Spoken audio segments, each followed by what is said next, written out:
আজকের দিনটা ছিল ঈদের দিন, তাই সকলকে জানাই ঈদ মোবারক। তো গাইস, ঈদের দিন সকাল সকাল ব্রাশ হাতে নিয়ে ঘুম থেকে বেরিয়ে উঠে দেখি এই যে মেজো ভাই দুধ আনছে লাচ্চা সামে রান্নার জন্য। যেহেতু আজকে ঈদের দিন, তাই গাইস তোমাদেরকে আমি একটা জিনিস দেখাতে চলছি। হ্যাঁ গাইস, এই যে আমাদের বড় মনস্টার, এটা হয়তো তোমরা আগে কখনো দেখোনি। তো গাইস, আজকে এটাকে আমরা বাইরে নিয়ে গিয়ে বাজাবো। আর গাইস, এটার ওজন কিন্তু অনেক, তাই আমি আর মেজো মিলে এইটাকে ধরে নিয়ে যাচ্ছি বাইরের দিকে। তারপরে গাইস, এই মনস্টার বক্সটা বাইরে বের করে এক জায়গায় দাঁড় করে যেই না বাজেছি অমনি শুরু হয়ে গেল আমানের ডিস্কো ড্যান্স।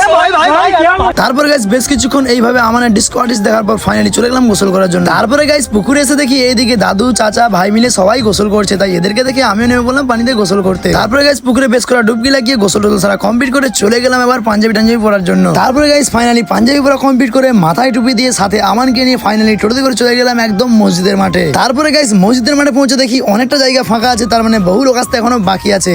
আর এদিকে অজুখানে দেখি লাইন পড়ে গেছে অজু করার জন্য, তাই কোনো রকম এখানে অজু সারা কমপ্লিট করে ফাইনালি আমার কিনে চলে গেলাম আমরা একটা জায়গায় বসার জন্য। তারপরে গাইস, দেখতে দেখতে মসজিদের মাঠটা পুরো ভরে গেল, আর এদিকে অস্থায়ী দাঁড়িয়ে দাঁড়িয়ে খুদবা পড়ছে। ফাইনালি নামাজ পড়ার টাইম হতেই আমরা সবাই কাতারটা সোজা করে ফাইনালি নামাজটা পড়া কমপ্লিট করলাম। তারপরে গাইস, নামাজটা পড়া কমপ্লিট হলে যে যার মতো বাড়ি চলে যাচ্ছে। আর এই যে গাইস, আমানকে তার দাদু টপি পরিয়ে দিচ্ছে। তারপরে গাইস, আমি দাদু লাতের সঙ্গে সেলফি টেলফি তুলে গ্রামের ছেলেদের সঙ্গে হাই হ্যালো করে ফাইনালি পৌঁছে গেছে একদম বাড়ি। তারপরে গাইস, ঘরে এসে দেখি একদম আমাদের জন্য সিমাই লাচ্চা রেডি হয়েছে। গাইস, লাচ্চার মধ্যে দুধ দেওয়া হচ্ছে। তো গাইস, আমরা এখন বসে বসে লাচ্চা সিমাই খাই। তোমরা এরকম ছোট ছোট মিনি ব্লগ দেখার জন্য সাবস্ক্রাইব করো। Bye bye.